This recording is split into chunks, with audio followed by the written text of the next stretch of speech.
Setelah mempelajari case conversion cycle, kita bisa menjadikan dia sebagai dasar untuk mendiskusikan bagaimana perusahaan memenuhi kebutuhan investasi untuk operating asetnya dia.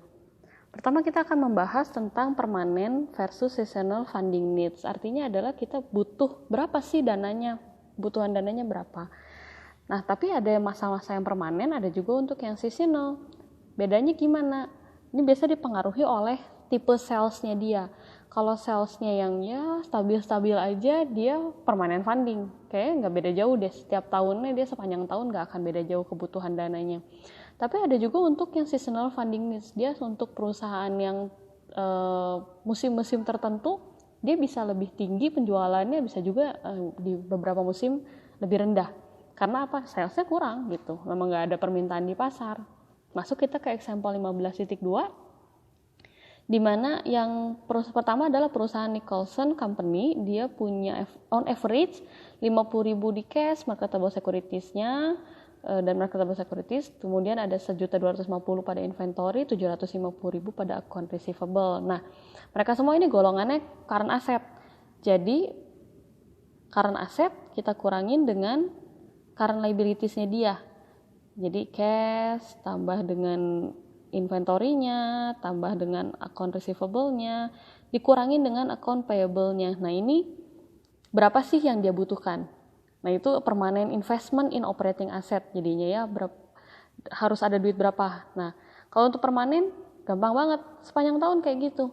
Tapi untuk yang seasonal, contohnya pada perusahaan Semper Pump Company, dia ini perusahaan yang jualan pompa untuk sepeda. Jadi kalau di musim hujan, kayaknya nggak mungkin deh orang pada naik sepeda. Kalau misalnya di musim salju juga, kalau apalagi di industri yang 4 musim ya, ini kan contohnya di Amerika. Musim salju, siapa yang mau naik sepeda?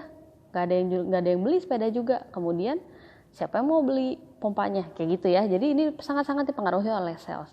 Jadi untuk yang seasonal ini pasti akan ada low season, pasti akan ada yang peak. Pas lagi low, nah ini titik low ini titik yang permanen nih, yang sama dengan Nicholson Company yang memang kayak gitu, memang dia stabilnya gitu. Tapi ketika peak, nah ini yang seasonal.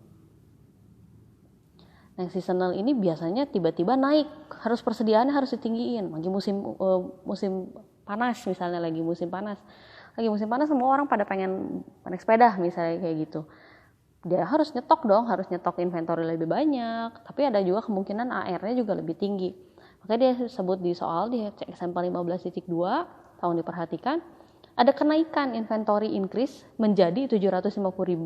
Account receivable juga increase, naik jadi 400.000. Dari yang berapa? Dari yang 60.000. Inventory juga naik ke 7,5, dari yang berapa? Dari yang 100.